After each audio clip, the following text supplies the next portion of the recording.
अरे भाई सरदार वल्लभ भाई पटेल को बताइए ना कि क्या सरदार वल्लभ भाई पटेल ने नहीं कहा था कि मुसलमानों की इस कुर्बानी को भूलना नहीं और मिसकोट नहीं करना। सुधांशु जी कोट करिए, हवा में मत बोलो। अतीकुर रहमान कोट करो भाई, कहां बोला था? हाँ, अब मैं कोट करके बोल रहा हूं। अतीकुर रहमान जी, यही है, ये झूठ आके बोलने लगते हैं। अब मैं ये बात अरे कोट करो ना, क्या नहीं कोट करो, कहां पे बोला, किस जगह पे बोला? अब मैं कोट करता हूं, आपके करोड़ों दर्शकों से कहता हूं। अमीश जी सुनिए, 28 अगस्त 1947 को 28 अगस्त 1947 को कॉन्स्टिट्यूएंट असेंबली में किया। अरे भाई चलिए आप बोल लीजिए, पहले आप अपने मन के गुबार निकाल लीजिए, फिर मैं जवाब दे। ठीक है अतीकुर रहमान, अब आपने जब आपने 2.5 मिनट बोला लगभग, आपने पहली बार बोला तो आपको पूरा सम्मान मिला अपनी बात का। अब 40 सेकंड सुधांशु जी को दीजिए। सुधांशु जी 40 सेकंड। अब सुनिए, अतीकुर रहमान जी आए बाएं साएं बोल रहे थे, मैं फिर फैक्ट के साथ बोला। 28 अगस्त 1947 कॉन्स्टिट्यूएंट असेंबली की डिबेट में मुस्लिम लीग के सदस्य ने सेपरेट इलेक्टोरेट की बात रखी, और कोई जाके चेक कर ले कॉन्स्टिट्यूएंट असेंबली की डिबेट जो पार्लियामेंट की वेबसाइट पर अवेलेबल है, संभवतः पेज नंबर 270 के आसपास अवेलेबल है। अतीकुर रहमान जी कान खोल के सुनिए और अपने फोन पे खोल के देखिए। और उस समय जब यह बात रखी गई तो सरदार पटेल ने सबसे उग्र रूप से, लगभग नाराज नहीं, बड़े आक्रोश में खड़े होकर कहा कि अब जो होना था वो हो गया। यह सेपरेट इलेक्टोरेट की बात करना, सेपरेट आइडेंटिटी की बात करना, यह छोड़ दीजिए और ये कहिए कि कैसे देश के साथ आगे आ सकते हैं। ये झूठ बोलता चला जाता कोई भी व्यक्ति। पर 28 अगस्त 1947 कॉन्स्टिट्यूएंट असेंबली मौका दे रहा हूं 15 सेकंड और सुनिए, उन्होंने मुस्लिम लीग, अरे भाई सुनिए भाई, अरे पूरी बात सुनो भाई, कोट करो ना, मैं तो कोट कर रहा हूं। और सुनिए, मैं सेंटेंस भी कोट कर रहा हूं। आप बीजेपी के भाई सेलेक्टिव क्या है? मैं तो एक के बाद एक कोट कर रहा हूं, अभी और कोट कर सकता हूं। आप कुछ नहीं कोट कर पा रहे, बड़े इलेक्टिव बने हुए हैं। दिखाइए हिम्मत है तो। आप आरएसएस के तोते की तरह बात कर रहे हैं, इंटेलेक्चुअल की तरह कोट कर रहा हूं। आरएसएस के तोते की तरह बात कर रहे हैं, तो आप कोट करिए ना, इंटेलेक्चुअल की तरह बात करिए। आप तो मौलाना की तरह बोल रहे हैं। सुनिए, कहा किया था, यही तो मैं पूछ रहा हूं, बताओ ना मेरे भाई। अब मैं सुनिए, मेजॉरिटी कम्युनिटी को याद दिलाया था कि भूलना नहीं मुसलमानों की इस कुर्बानी को। रिपीट करिए इस चीज को। आप हिम्मत नहीं है ना, हिम्मत नहीं है। आपके एजेंडा का जवाब दिया गया। मैं आज के विषय पर आता हूं, आज के संदर्भ में आऊंगा। ओके सुधांशु जी, ओके इत्मीनान से, इतना गुस्सा कोई ना करे। ओके इत्मीनान से, एक हेल्दी डिस्कशन है। सुधांशु त्रिवेदी आप सुनिए, देखिए प्रॉब्लम क्या हो रही है अमीश जी, हमारे विपक्षियों के पास फैक्ट नहीं है, वो कोट नहीं कर पा रहे हैं, इसलिए गुस्सा ज्यादा दिखा रहे हैं, इसलिए मुझे भी रिएक्ट करना पड़ रहा है। अब मैं बोल रहा हूं, अतीकुर रहमान जी कान खोल के सुनिए। 28 अगस्त 47 को जब मुस्लिम लीग के सदस्य ने रखा तो उसने जानते क्या बोला? अगर आप सेपरेट इलेक्टोरेट दे देंगे तो आप बड़े भाई हैं, हम छोटे भाइयों का प्यार हमें मिलेगा। और मैं दर्शकों से कहता हूं जाके खोलिए। और सरदार पटेल ने कहा हमें नहीं चाहिए ऐसा प्यार, बहुत हमने देख लिया बड़े भाई छोटे भाई का प्यार, देश का विभाजन हो गया, अब हमें नहीं चाहिए। तुकुर रहमान कोट कर रहा हूं, इंटेलेक्चुअल की तरह बात करिए, अंट मत बोलिए। अब डॉक्टर अंबेडकर पाकिस्तान, अरे झूठ है। और मौजूदा हालात में मतलब सबसे विद्वान प्रवक्ताओं में से एक है डॉक्टर सुधांशु त्रिवेदी। एक अतीकुर रहमान। चलिए मैं दर्शकों से कहता हूं, न मेरी बात पे यकीन करिए ना अतीकुर रहमान की, इनका मैं खोज के लाइए कहां बोला, मैंने रेफरेंस के साथ बोला। और सुनिए, का सरेंडर कुर्बानी थी कि नहीं थी? रहमान साहब आपको क्या हो गया? आप ऐसे नहीं है, आप बड़े विद्वान आदमी है भाई, आप टेम्पर लूज कर रहे हैं। अतीकुर रहमान आज वापस करिए मुसलमानों को सेपरेट इलेक्टोरेट। कहां सेपरेट इलेक्टोरेट का प्रस्ताव आया? उसी के प्रस्ताव की बात कर रहा हूं। 28 अगस्त 47 को प्रस्ताव आया जिसे सरदार पटेल ने गुस्से में खारिज किया। बोल रहे हैं आप यार, झूठ आया अतीकुर रहमान। इतिहासिक का कैसे झूठ हो सकता है? ऐतिहासिक है। आप सरदार पटेल की बात को रिपीट करिए। अतीकुर रहमान, या तो आप सिलेक्टिव इंफॉर्मेशन लेना चाहते हैं, आप उत्तेजित हो रहे हैं। आपको Atiqur Rahman, I get your point. Atiqur Rahman, कई बार ऐसा होता है कि एक फैक्ट आता है। अच्छा एक सेकंड सुधांशु जी, 1 सेकंड। अतीकुर रहमान, एक अनकंफर्टेबल फैक्ट है आपके लिए। या तो अतीकुर रहमान, ये तो हार्ड फैक्ट है ना कि मुसलमानों के लिए सेपरेट इलेक्टोरल की डिमांड हुई थी जिसको खारिज किया गया था। इसमें क्या गलत है? मतलब देश का बंटवारा हुआ था, इसको बोलेंगे गलत है। देश के बंटवारे में कत्लेआम हुआ था, इसको बोलेंगे गलत है। कैसे गलत है ना? ये हो ही नहीं सकता। ये ऐतिहासिक तथ्य है। तथ्य और सत्य कैसे गलत हो सकते हैं? हमने सरेंडर किया, सरेंडर किया और मेजोरिटी कम्युनिटी। अच्छा एक बात बताइए, एक देश के अंदर एक ही मिनॉरिटी है। एक सेकंड अतिकुर रहमान, चलिए मैं ये बात बोलता हूं, किरण रिजिजू ने जो बोला, किरण रिजिजू को जिस तरह से बुरा भला बोला जा रहा है इस मंच से लेकर सोशल मीडिया के ऊपर, सुधांशु त्रिवेदी को बुरा भला कहा जा रहा है। एक सेकंड एक बात बताइए, इस देश के अंदर एक ही आबादी है जो अल्पसंख्यक है, जो कि सेकंड बड़ी मेजॉरिटी है, दूसरी बड़ी मेजॉरिटी है वो क्या बौद्ध नहीं है, कॉन्स्टिट्यूशन क्या पारसी नहीं है, क्या सिख नहीं है, क्या जैन नहीं है? इसको कॉन्स्टिट्यूशन ऑफ इंडिया रिकॉग्नाइज करता है। आप सिलेक्टिव क्यों हैं? मैं सिलेक्टिव नहीं हूं, मैं कहता हूं इस देश के अंदर अल्पसंख्यक सिर्फ एक ही कौम को माना जाएगा क्या? वो भी तो सही नहीं है, ये सब भी तो अल्पसंख्यक है। Minority rights, constitutional minority rights को सेफगार्ड करने में बीजेपी असमर्थ रही है और हम ये साबित कर सकते हैं। ये आपका विचार है। ओके सुधांशु त्रिवेदी, ये एक ब्रॉडर डिबेट है क्योंकि किरण रिजिजू में आज के विषय पर आना चाहता हूं, सरदार पटेल में बहुत डिस्कशन हुआ। और नहीं, एक मिनट, एक चीज अतिकुर रहमान जी ये बताइए कि सेपरेट इलेक्टोरेट का प्रस्ताव कब आया था, किस ईयर में आया था आजादी, बताइए।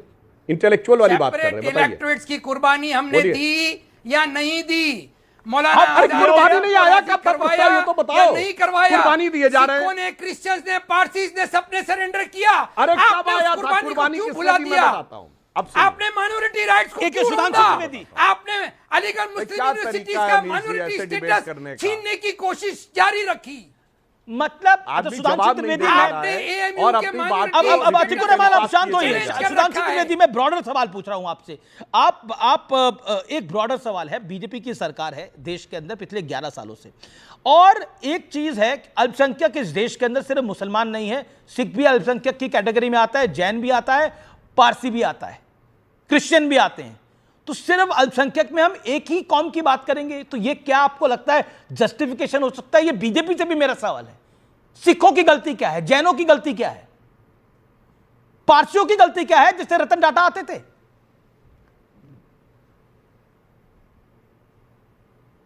सुधांशु जी, अब मैं जवाब देना चाहता हूं, एक लाइन बोल के फिर आपके प्रश्न का जवाब देता हूं। अमीर जी, अतीकुर रहमान जी इंटेलेक्चुअल कह रहे धेले भर का पता नहीं है।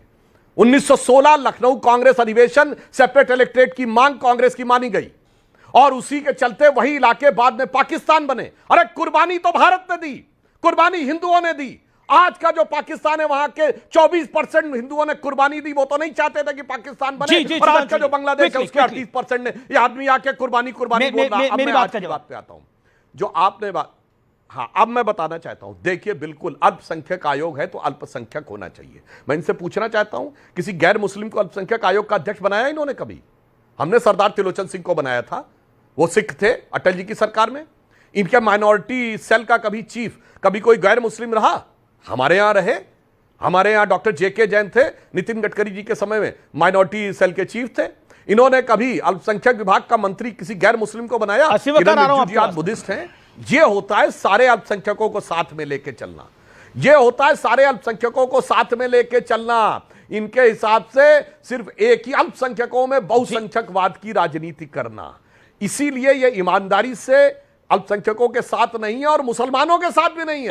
मुसलमानों के चंद कट्टरपंथी तबके के साथ वोट की तिजारत करना चाहते हैं, बस। ओके अस्लम वकार, आप हाथ खड़ा कर रहे थे काफी देर से, आपको समय नहीं मिल पा रहा था। मेक योर पॉइंट, आपके 50 सेकंड है, मेक योर पॉइंट।